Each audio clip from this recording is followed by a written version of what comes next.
Affirmative team to open the case.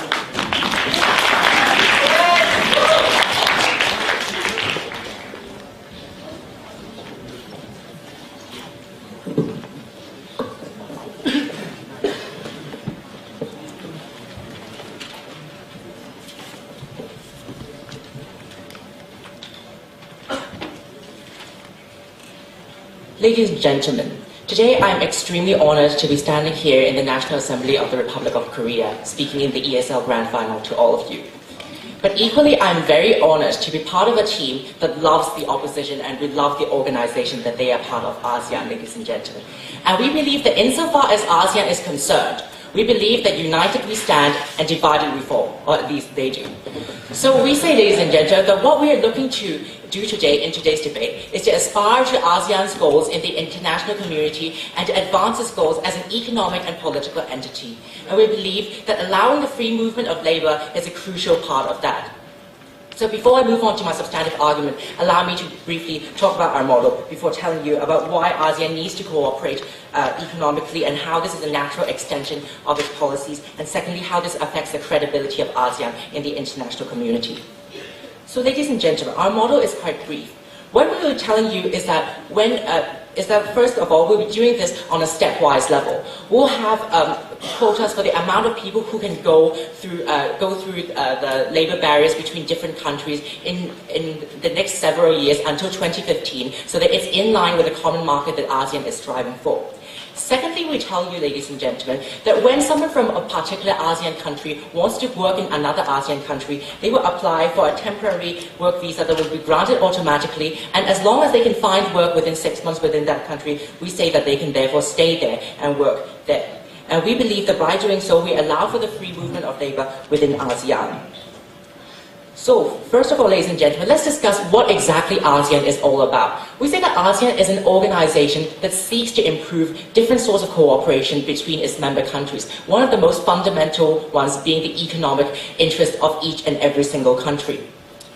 So I'll be telling you why it is so essential for ASEAN countries to help each other. Because first of all, ladies and gentlemen, we think that when you increase the competitiveness of ASEAN as a whole, it is better for the entire region. Especially when we see a situation where ASEAN is facing competition not only from within its member countries, and that's a smaller concern, but from other rising economies within this region, including China and India, and the already very strong economies of Japan and South Korea. We think that for ASEAN to be able to compete on the international level, we think that in principle, they need to help each other. In fact, that's something that we already see on principle from ASEAN in terms of setting up a common market, in terms of setting up all sorts of multilateral treaties and policies to facilitate each other's progress.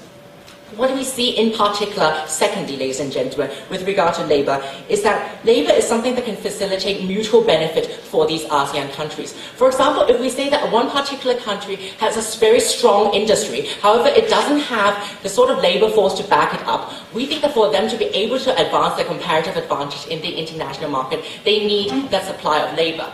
Contrasted to countries which may have a very strong supply of labor, but they don't necessarily have the infrastructure there.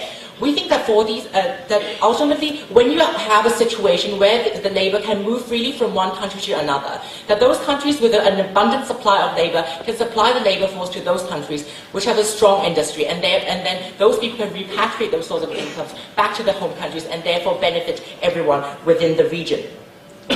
And that's exactly what we already see with the establishment of free trade within ASEAN. They believe that, we think that ultimately what free trade is about facilitating trade between the countries so that they can each have a sort of comparative advantage to work with. What we're doing now is to make sure that they enhance their comparative advantage. We give them the means to actualize their comparative advantage, and we think that that is something that's very good for each and every single country. We also think that it's time for ASEAN to recognize that it has to stand together as an economic entity, because investor confidence is very much predicated on the idea of ASEAN being a single economic entity. Now, how do we know that, ladies and gentlemen? We take the example of the Asian financial crisis, and we say that even though it was only some countries within ASEAN during that time which actually suffered directly from the Asian financial crisis, other countries were subsequently dragged down by them too. Because when you see, because investors investors now perceive ASEAN as a single economic entity, and when they think about their economic activities, they think about ASEAN as a whole. So when you affect one country, you also affect the others. Therefore, we say that it is in the interest of each and every single ASEAN country, whether it's Indonesia, whether it's Singapore, or whether it's Vietnam, for them to actually help each other and cooperate with each other on the economic front.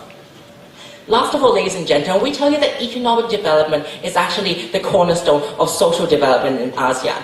Now, we see that in recent years, ASEAN has actually been beleaguered by a lot of complaints about the certain, say, human rights situations within its countries. But we think that the better way to deal with these sorts of situations is to ensure that the people within those countries are first of all, employed. Second of all, they have those economic means to ensure that the social development comes higher on the priority list. And that's why, ladies and gentlemen, we say that for social development to actually take place in ASEAN and for it to gain the recognition that it so desires in the international arena, we need to focus on the economic development first.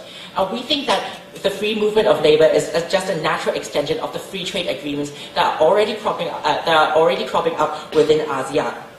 So secondly, let's move on to this argument about the credibility of ASEAN.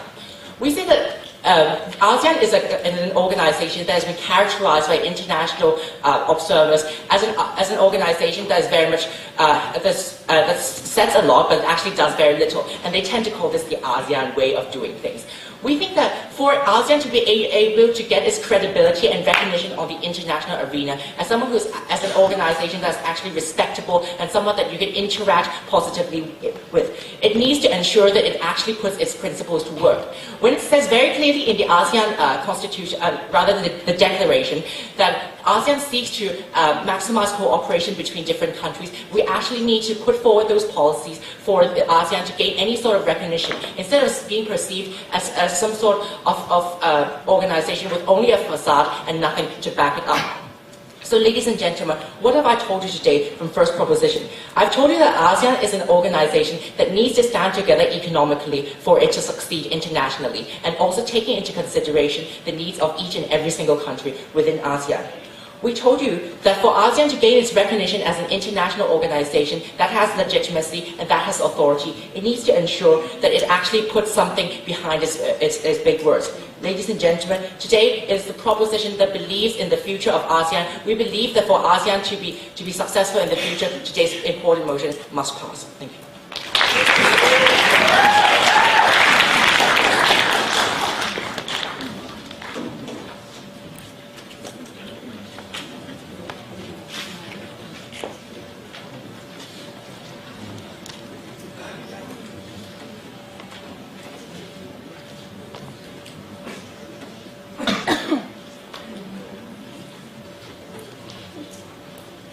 We'll now hear from the first speaker for the negative team.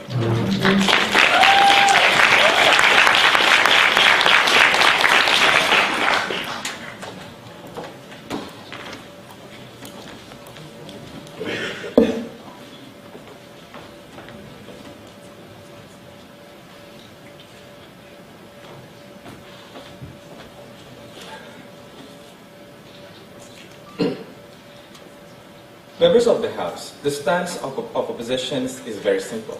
We believe that ASEAN should always stick to the status quo. What is the status quo right now? We think we need to restrict the movement of the laborers. We don't want to follow the EU models, which allow free movement of labor. We think at the status quo right now, certain regulations must still be imposed, whether it's qualifications, state of necessity, and we think that the issuance of visa must not be automatic, and which differs us from the case brought by the propositions, ladies and gentlemen. As a case line, we believe that the status quo right now is sufficient, and I will also prove to you how their proposal will actually further harm our ASEAN in general, ladies and gentlemen. The case of proposition is very bizarre. They say that right now there's a need of supplies of labors, ladies and gentlemen, but they have never analyzed to you why the status quo right now does not provide such supply of labor. We think, ladies and gentlemen, we think that right now at the status quo, if we need supplies of labor, we need supplies of labor. Status quo already provided their own mechanism, ladies and gentlemen. We think that right now, for example, Indonesia sends 500,000 workers to Malaysia every year, ladies and gentlemen, to become housemaid, to become their laborers, ladies and gentlemen. It's already done under, for example, bilateral arrangement or private arrangement, ladies and gentlemen. So we don't think that there is a grave state of necessity why we must pass the government side of the House proposal. We think also, under the point of achieving economic development, they never analyze how their proposal will actually work. And we think that the point of credibility of ASEAN is also dependent upon this point. But our side of the House will actually prove to you how their proposal will not actually the goal of economic development. And my second speaker will also talk to you how it further harms the goal of ASEAN unity, ladies and gentlemen. Proceeding to the first point, how it is inherently impossible to benefit ASEAN, ladies and gentlemen. At the outset, I would like to characterize two things here. First, I would like to characterize the nature of ASEAN. Second, I would like to characterize how the proposed policy will actually destroy the economic development of ASEAN member states, ladies and gentlemen. On the first characterization, we think in general, ASEAN is a pool of cheap laborers, although we concede to the fact that perhaps Singapore is not like that, ladies and gentlemen. But we think that some countries are still indeed struggling, are indeed relying on their cheap laborers, ladies and gentlemen. But we also see that there is a very specific group of countries, for example, Myanmar, whose people want to actually get out of their country because of their political pressure. And we think that for laborers coming from Myanmar, they will voluntarily set a very low standard of salary, ladies and gentlemen. Because first, they are really willing to get out of their country because of the political pressure. Second, they are uneducated. That's why they have a very low bargaining position. Meanwhile, we see in a bigger scale, many countries such as Indonesia, Vietnam, or Malaysia are actually struggling with employment issues, ladies and gentlemen. That is exactly the reason why they open investment projects. They make many bilateral investment treaties and also open so many projects in their countries, ladies and gentlemen. Because of what? Because they want to solve the employment issues that they are now struggling with, ladies and gentlemen. We think that if we pass the government side of the House proposal, there will be many harms that we are going to incur, ladies and gentlemen. We think that there will be still a flood of laborers coming from Myanmar to countries such as Indonesia, to countries such as Malaysia and also Vietnam. And we think that it will be harmful for the domestic market of laborers. Because of what? Because the investors will likely use this kind of laborers, ladies and gentlemen, because of the low salary, and also because of taking into considerations why they want to voluntarily set the low salary itself, ladies and gentlemen. We think that although the government has set such kind of quota, although they never also explain what kind of quota that they are proposing, still, ladies and gentlemen, we need to consider the fact that it will still distort the labor market. Because right now, even employment issue is still a very big problem. Many people in developing countries such as Indonesia, Malaysia, still need to work, ladies and gentlemen. That is exactly the reason, even though they said that there is a quota, it will still distort the labor market in these countries, ladies and gentlemen. And what are the harms that we are going to talk about? First, we think that it hampers the ability of the government to provide employment and also welfare to its society. And we think that this is a direct violation of a direct mandate from the society, ladies and gentlemen. Because it is an inherent notion that the government should provide welfare, should provide in the form of employment to its constituents, ladies and gentlemen. And in a bigger scale, we think when it comes to employment issues in these countries, that it will hamper the economic development. Because one of the indicators of the economic development is how the people in certain country can actually work, is not dependent on the others, ladies and gentlemen. So when it comes to economic development, in overall comparison, we think that the side of government never actually analyzed how their proposal will actually work. Meanwhile, on the other hand, ladies and gentlemen, we have analyzed to you how the proposed policy will actually hamper the labor market of certain member countries of ASEAN, ladies and gentlemen. And we think that right now, taking into consideration the fact that many countries are still struggling with the employment issues, as a responsible government, we certainly cannot pass the government's side of this proposal. And ladies and gentlemen, they also talk about the credibility of ASEAN. We think when we talk about the credibility of ASEAN, we must bear in mind what is actually the purpose of ASEAN. The purpose of ASEAN is actually to create economic development of its every member state, ladies and gentlemen. That's the primary purpose. ASEAN upholds the principle of non-interventions. They don't want to dictate the economic policy of its every member state. We think right now, by actually upholding the proposal of the government side of the house, you will actually ruin the basic principle of ASEAN, because then every member state of ASEAN will not be able to focus on its economic development, ladies and gentlemen.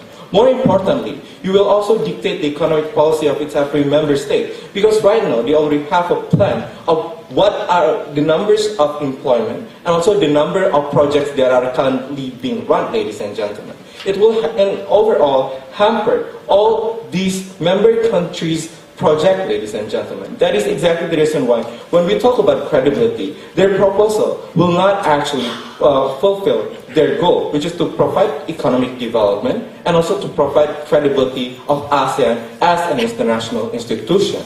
So what I've proven before you here, members of the House, I've proven before you that actually their urgency, when they talk about supply of labor, is actually non-existent in the status quo. Because in the status quo right now, when every member state of ASEAN needs a help of supply of labor, they will always make, for example, bilateral arrangement or private arrangement, ladies and gentlemen. And I have also proven before you how the proposal will actually hamper the primary purpose of ASEAN, which is to provide economic development of its every member state. That is exactly the reason why, in the name of ASEAN, but more importantly, in the name of its every member country, we think as a responsible government, we shall not pass the policy comes from the affirmative side of the House. Thank you.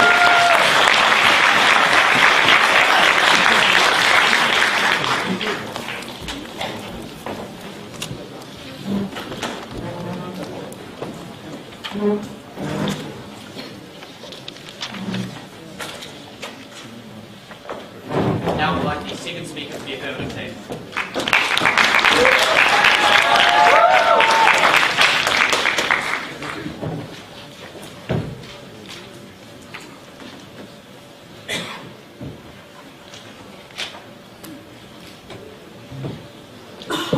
Hello, testing.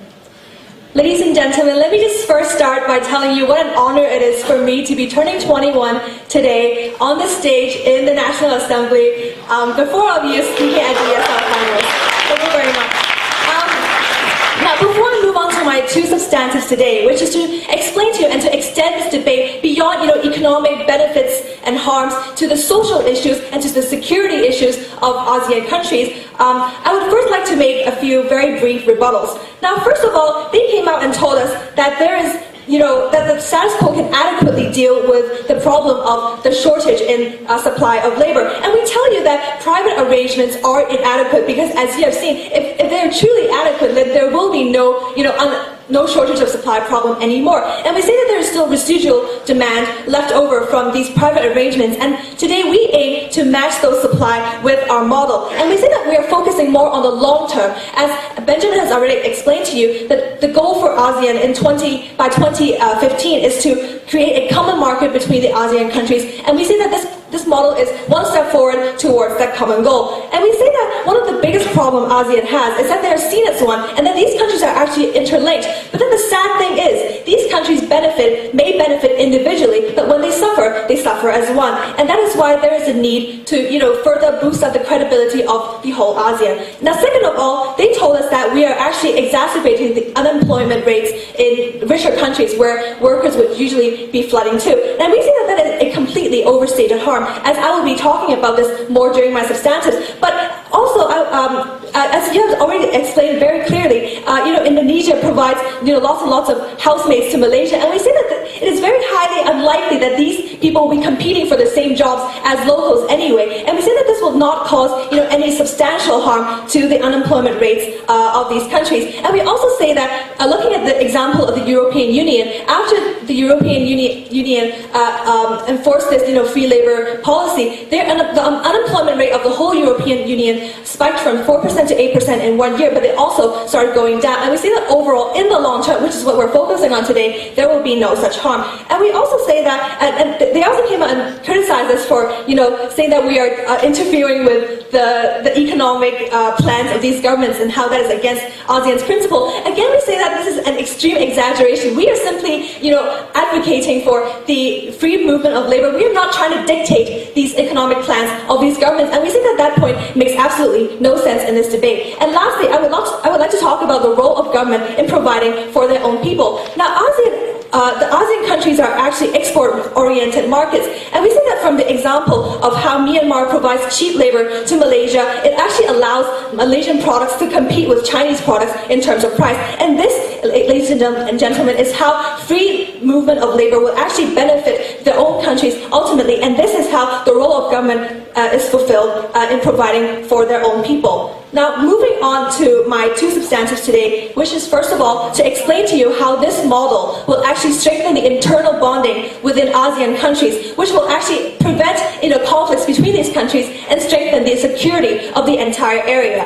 Now, we say that the goal of ASEAN is not only to provide for the economic cooperation of these countries. We see that in a lot of international organizations. A more important goal is to prevent conflicts between countries. It is to maintain the peaceful coexistence of these countries. And we see that the current problem with ASEAN is that it is currently very divided. Countries have no incentive and no reason to actually cooperate with each other. They have no reason to listen to each other regarding anything going on in their country. And we see that today, when we allow the free movement of labor, it is a solution to improve these relationships between these countries. And we are trying to up the risk that these countries will take when they decide to engage in hostile activities and hostile activities between countries. Because we say that if we allow free movement of labor between these countries, we are actually encouraging economic dependence on each other. We are allowing for mutual dependence on each other. And we say that, for example, if you are Singapore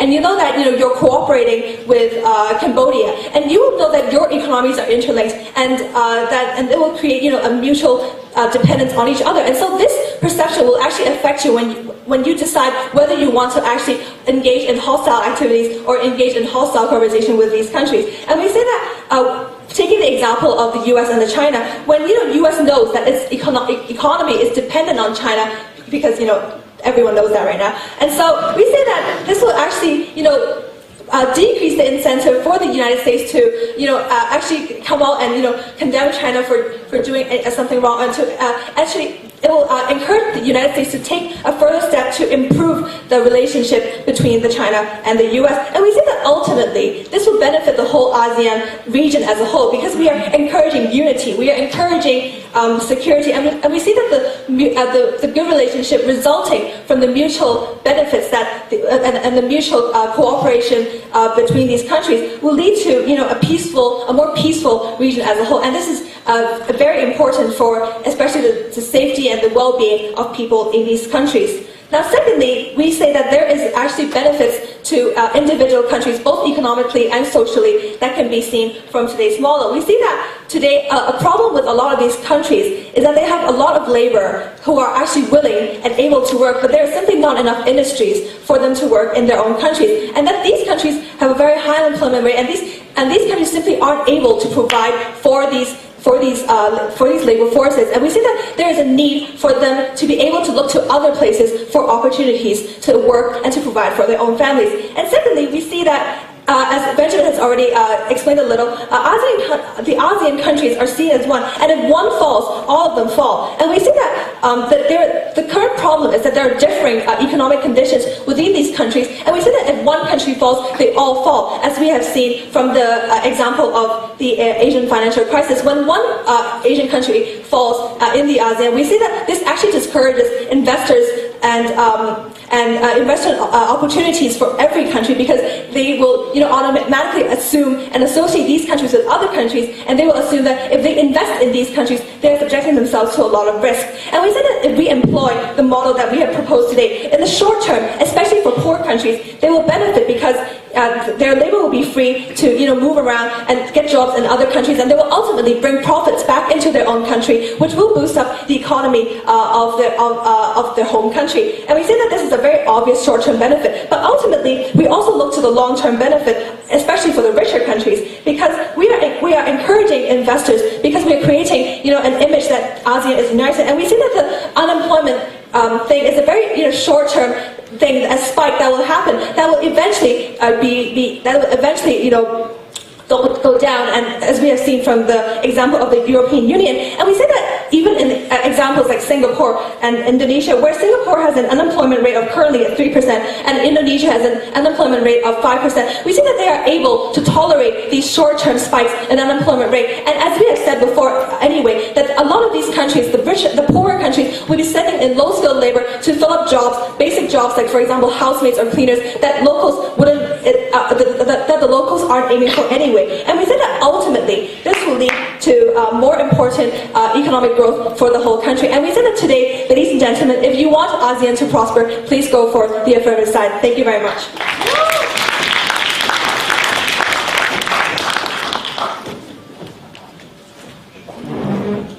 And now I invite the second speaker for the negative team.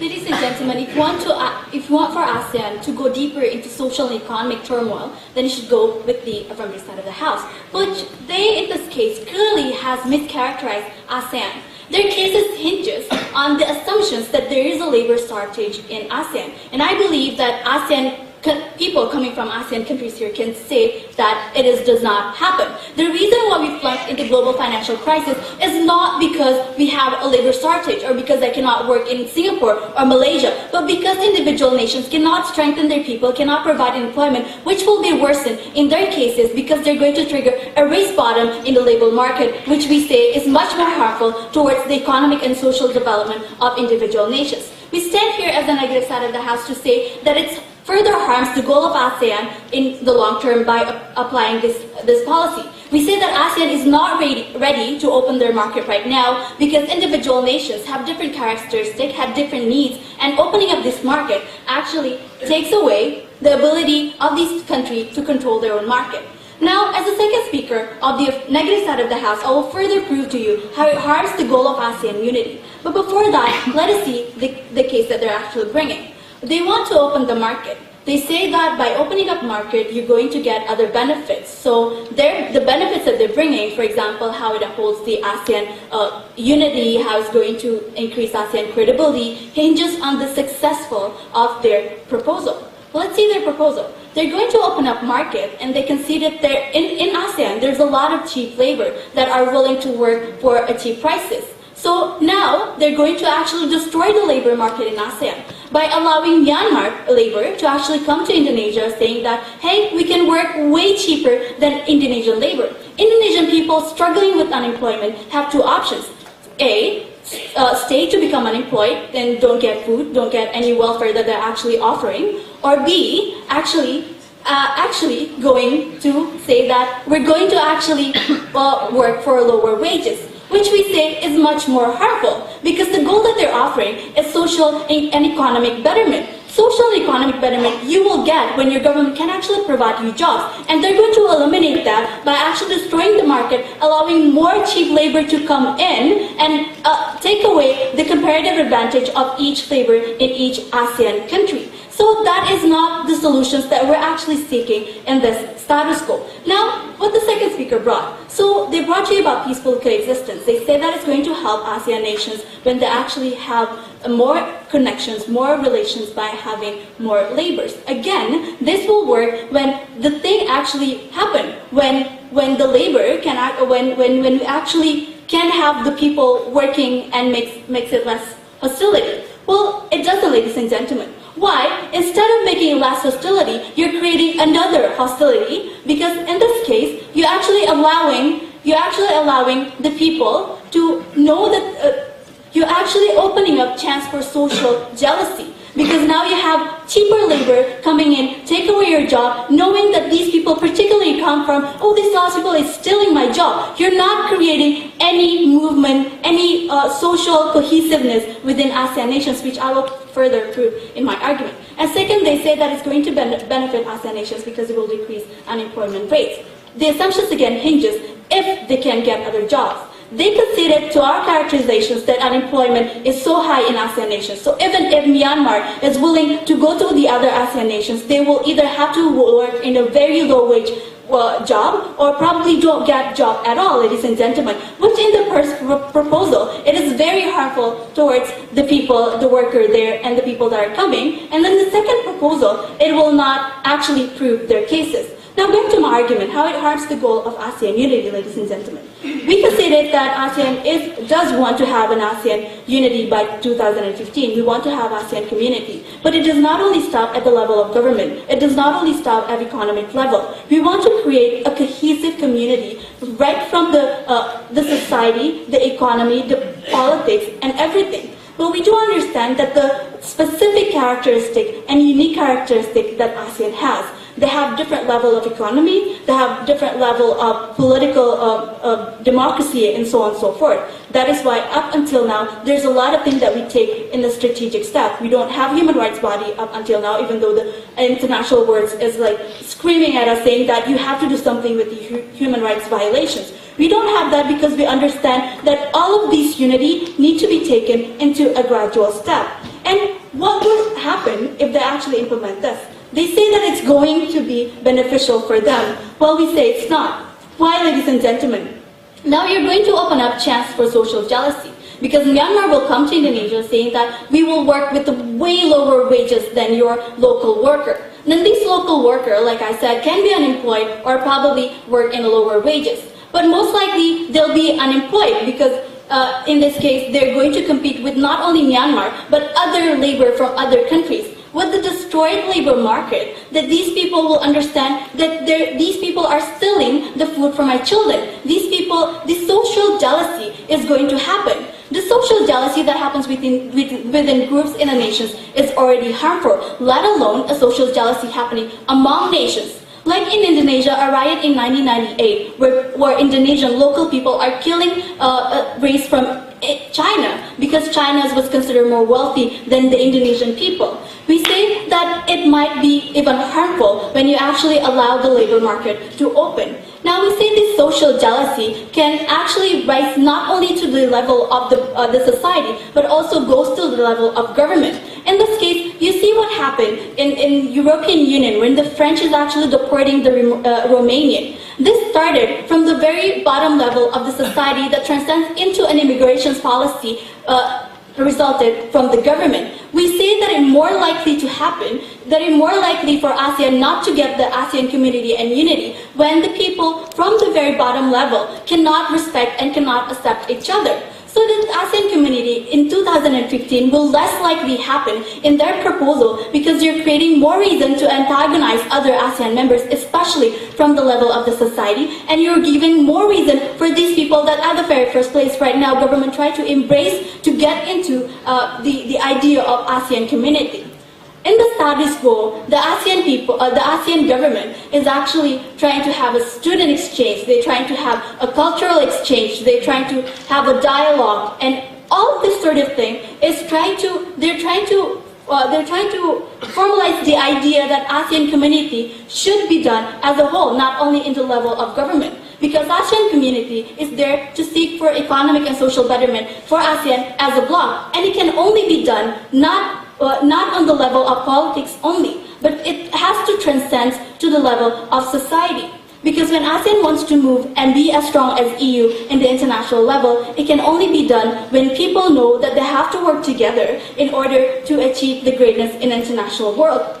It will only happen when you don't hate each other. Their proposal offering you more reason for ASEAN people to hate one another. So what we've proven to you? We've proven to you that it is inherently harmful, the proposal that they're bringing, because it destroys the labor market in ASEAN. It gives more reason for people to antagonize one member countries from another, and it gives you more reason to separate ASEAN as a whole. We stand here characterizing the problems in ASEAN, identifying the needs of ASEAN nations, and we say that the only way for ASEAN to actually move to their goal as ASEAN community is to not imply the free labor movement. Thank you.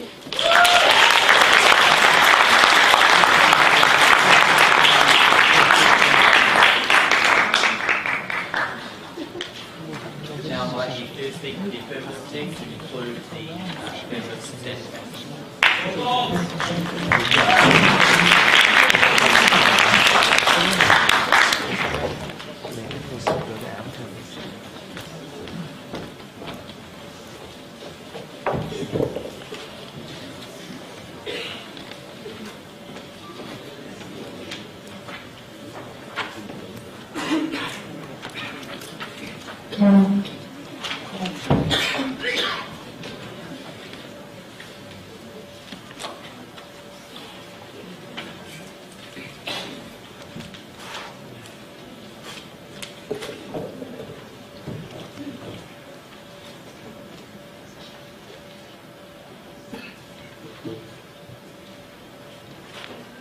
Thank you, Mr. Speaker.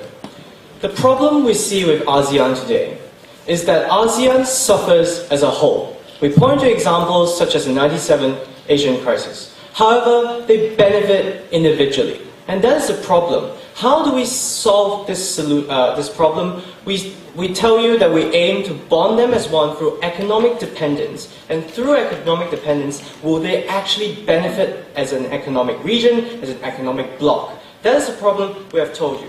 And we point to examples such as ASEAN at the end of 2010 summit, where it called for better human rights situation in Burma. And we see from the example that the ASEAN is actually seeking actively to expand its principle that is to bond these countries more closely, not only economically, but also socially and other areas. And we see this problem as a goal that we wish to achieve. But how do we achieve it? We need to take it step by step. We recognize that ASEAN is big on words but small on actions. That is why we tell you this policy is important, because it changes the perception of ASEAN. I have two questions at the end of today's debate. Firstly, what is the actual goal of the ASEAN? Secondly, will the model we provide actually achieve that goal? And in that, I'll also tackle the opposition's case.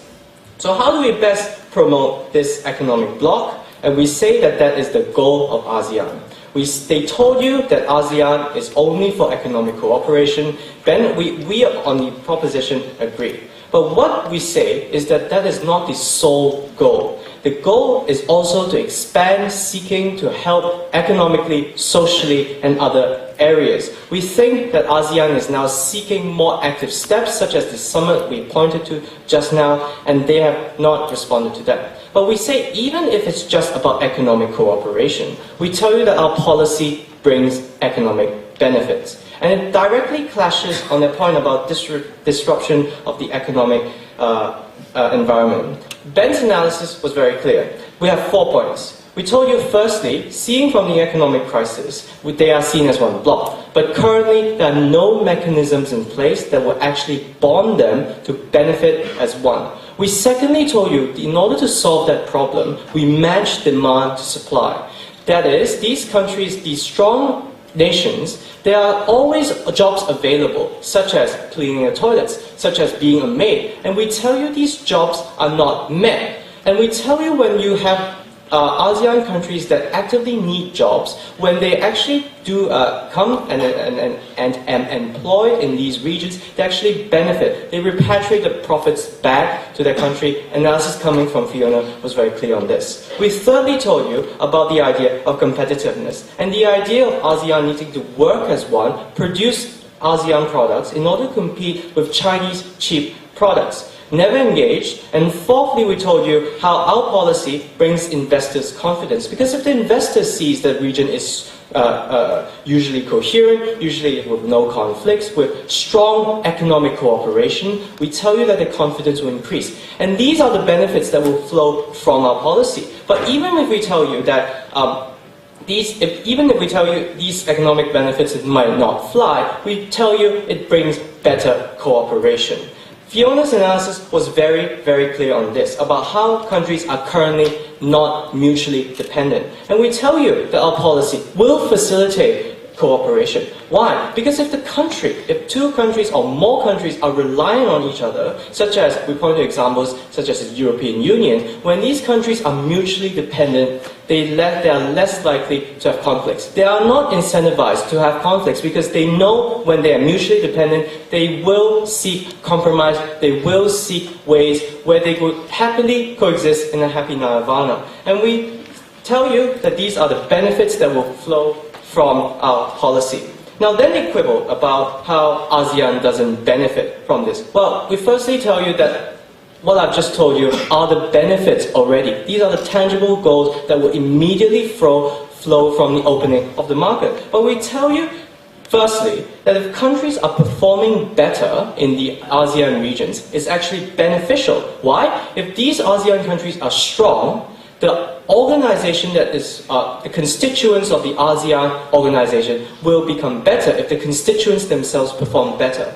We secondly tell you that even if performing isn't good enough, we tell you the more closely bonded these countries are, the less conflicts they have, the more international this will lead to a change in the international perception of ASEAN as one. And this links to my point about investors' confidence. Even if we tell you that changing perception of ASEAN isn't good enough, we tell you that if people are getting better standards of living, if people are actually getting employed as opposed to unemployed under the status quo, that they will continue to remain unemployed, we tell you nothing will benefit. And we tell you that people benefit from traveling to another country, getting employed, sending the money home. That is the tangible benefit we're going for, and the status quo doesn't stand. This leads me nicely to my second point.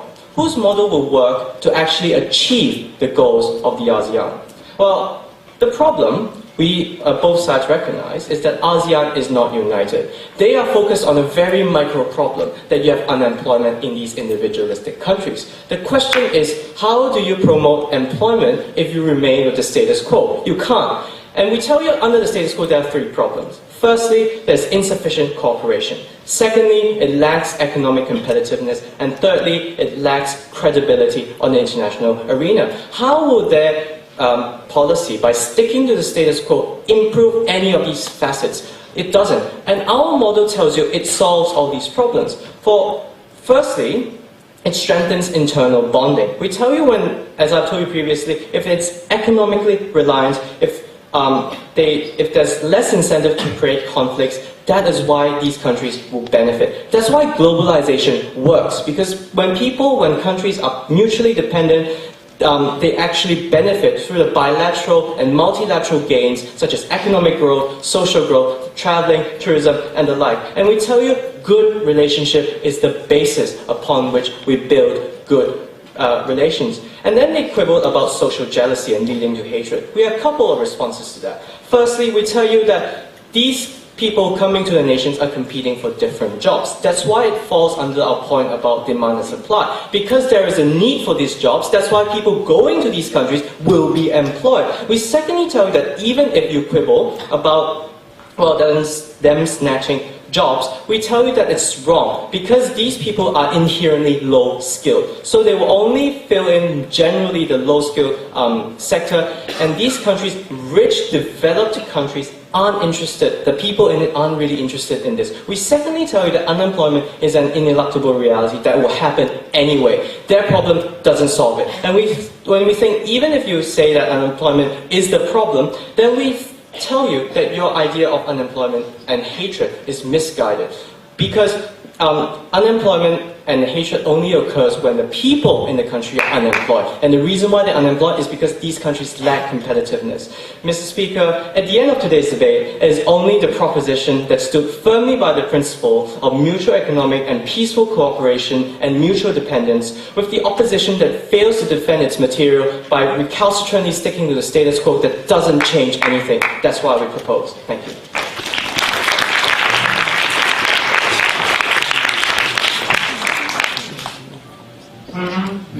Now for the final negative substantial speech, I invite you to speak.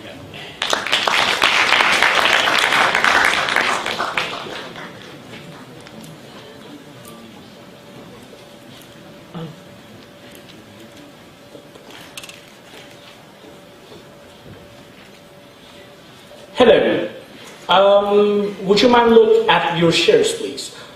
If you see if it's not made in China, which might be most of your shares is made in China, you're going to see it's either made in Indonesia or made in Vietnam or made in Malaysia or made in whole countries in Asia, ladies and gentlemen. The problem with Asian manufacturing system is that it produces the same thing, ladies and gentlemen, and produces the same labor. This fact was never acknowledged by the whole side of the opposition and simply claiming that market is there, ladies and gentlemen. And therefore, the argument of theirs also hinges to all of those assumptions only, ladies and gentlemen. So here we are, standing as opposition, ladies and gentlemen, thinking that ASEAN is not what looking like in euphoric world like EU, like they picturized, ladies and gentlemen. But I'm going to help you assessing this debate using two questions, ladies and gentlemen. First question is that whether or not really labor dependence is existing in the status quo. Labor independence is actually happening. And second of all, ladies and gentlemen, whether or not this will hamper social cooperation and within the ASEAN. Let's go off to examine the problem first, right, ladies and gentlemen. So the problem is simple, right? Basically, there is a lot of problems in terms of unemployment, and therefore they would like to create the problems. We're saying that this problem will only work if all and every state member is having half of the problems, as like half of the country have unemployment, and the other one needs labor to be absorbed, right, ladies and gentlemen. But this is not the characterization of ASEAN, ladies and gentlemen. Member states most likely have high double-digit numbers of unemployed in each and every state, ladies and gentlemen. This shows to you in itself on how market demands does not exist in this kind of things, and what needs for this each and every citizens for these countries is more expansion of job fields, ladies and gentlemen, something that they never provide in their analysis, ladies and gentlemen. But second of all, why we think this is problematic is basically because of their quota mechanism that was brought. We say this is harmful because of this. Basically, ladies and gentlemen, I have stated to you in front that how the market demand does not change, right? It's most likely fulfilled by the, say, Indonesian or the Malaysian people working at a threshold. But the problem comes when cheap labor comes, ladies and gentlemen, with quota limited. Because there is always the same number of job needed, they're going to kick away Indonesian or host countries worker and replace them with the new worker coming with the cheaper ones, ladies and gentlemen. We say this is problematic because in this kind of things, every citizen members cannot protect their own citizens, ladies and gentlemen. And this is why we're saying, like what have my previous speaker says, on how this is going to create social jealousy and race to bottom, ladies and gentlemen, which each and every member using the same characteristic of labor, they will go to the race to the bottom, offering who have the cheapest labor, ladies and gentlemen. And in this society, especially if you want better welfare, first you have to make sure everyone has good salary, right, ladies and gentlemen, to buy whatever they need, ladies and gentlemen. If race to bottom is happening, what's going to happen is people is going to buy, to consume less and less and less and less, ladies and gentlemen. This is the harm on what they are proposing, ladies and gentlemen. So second of all, it's really, ladies and gentlemen, labor independence is happening, right? So they're saying to you, ladies and gentlemen, that because of the crisis, the harm was taken in together, but there is the benefits is taken in by one country only. Okay, first of all, it's called Asian crisis because particularly all member of Asian country is having crisis. So it's more coincidence. Everyone has the bad luck happening on them, ladies and gentlemen. But second of all, we're saying that even some countries in ASEAN stands alone. Say Malaysia, ladies and gentlemen, was not affected by the multidimensional crisis in '97, ladies and gentlemen. The problem that is proposed by the affirmative side of the House is inexistent and further harm the status quo that's happening, ladies and gentlemen. But second of all, you're talking about the idea of the social instability happening. We're saying that there is inherent tension because Asian being multicultural nations, ladies and gentlemen. 1998 was very bizarre for me, and especially most of the ethnic Chinese in Indonesia, ladies and gentlemen. We were seen as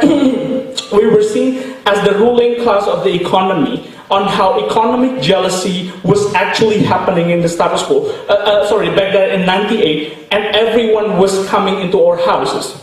In that particular night, ladies and gentlemen, I was sleeping with my passport behind my pillow and a flight ticket ready waiting for me in case the mob is coming to our house in order to destroy our houses. This is what actually happening back in 1998. We're saying also similar cases has been happening in terms of social tensions happening all around ASEAN, ladies and gentlemen. We're saying there is a problem. We're saying that there is a problem, a lot of it elsewhere around ASEAN. We don't want to exaggerate it, especially if we wanted a union with another Asian nation, ladies and gentlemen. They're saying this is going to create betterment. Why? Because people apparently will absorb the jobs and everyone will be happy. We're saying not necessarily so, because what's happening is that you're creating the chances of these people to take the jobs of the people of the host country, ladies and gentlemen. And when, especially in developing countries, when money is hard to get, it's become a tipping point for you to hate anyone else, especially if he or she steals your job. This further happens to destroy create the sentiments towards the immigrants that is coming to your country to create a job to begin with, ladies and gentlemen. That is why this proposal coming from the whole proposition side of the House is nonsense, ladies and gentlemen. So, ladies and gentlemen, I'm going to see what we have brought to you today. First, how this is going to create a race to the bottom. Second of all, ladies and gentlemen, how the characterization of the ASEAN problems portrayed by the proposition is not actually happening in ASEAN, because apparently ASEAN is not EU where labor dependence is happening. ASEAN is a bunch of countries in which unemployment is inherent in each and every country, and each government is struggling to provide that, ladies and gentlemen, and opening anyone else to come to your country offering cheap labor, even if it's with quota, ladies and gentlemen, is going to harm every government's incapability to protect their own citizens, ladies and gentlemen. So, ladies and gentlemen, what we have provided to you today is that we, as the members of ASEAN, people in sweatshop in Vietnam, ladies and gentlemen, in Indonesia, in wherever in ASEAN that working their hard working asses now off, ladies and gentlemen, don't need anyone else to come and take their job. With all of this, we can be more proud than to oppose this motion. Thank you very much.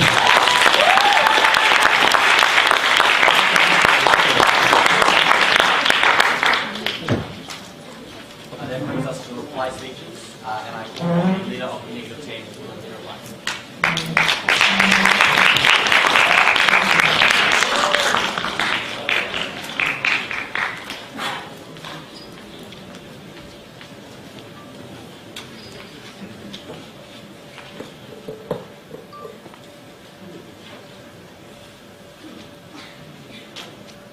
Ladies and gentlemen, suddenly ASEAN have a labor shortage. Suddenly we have so many industries that requires more laborers, and it happens that these industry requires a different types of labor. Thus, everyone in ASEAN can now be employed if we open the market. Sadly, it's not the reality happening. The reality happening is that the problem in ASEAN is we have a high number of unemployment. That is why each individual nation is struggling to have an economic betterment. And the only for them to have an economic betterment of whatever benefit that they're trying to offer is for these individual nations to prosper first. But their proposal harms this ability. So we stick as an opposition to say that this proposal is unnecessary and further harmful towards the need of individual ASEAN nations and ASEAN community as a whole. Now, what they're offering in their side is that they say by opening up market, then you're going to help other members, that you're going to spread the wealth, and then it will increase the international credibility of ASEAN, and further, it can actually lessen the tensions between ASEAN nations.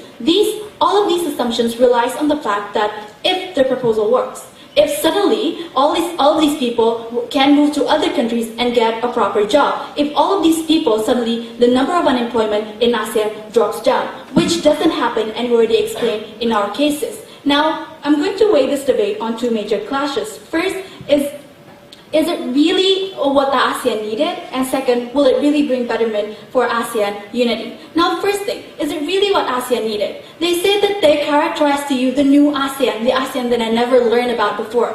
ASEAN that has labor shortage and apparently has a number of industry.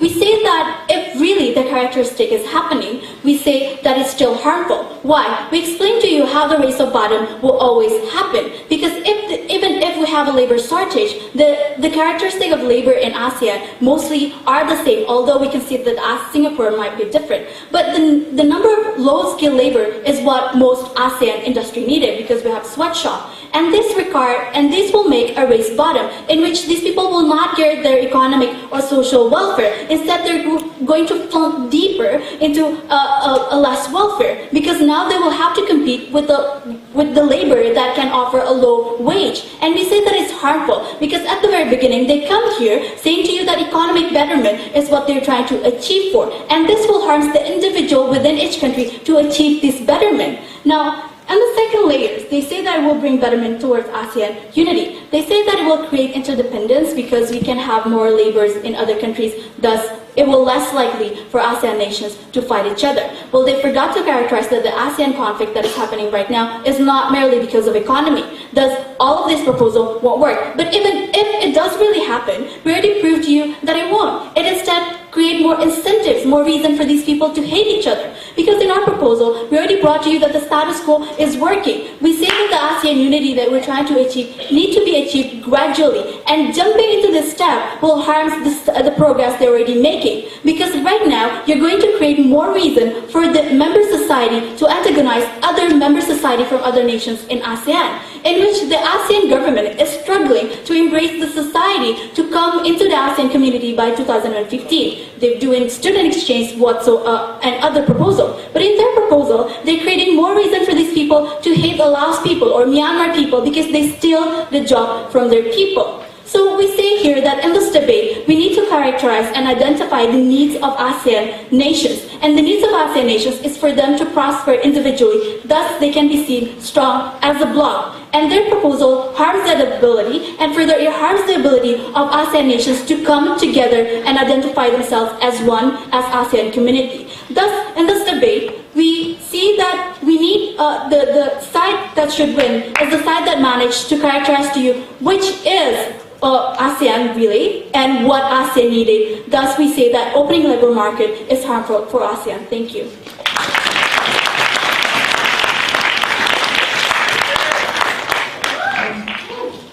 To conclude the debate, I invite the slide speakers into the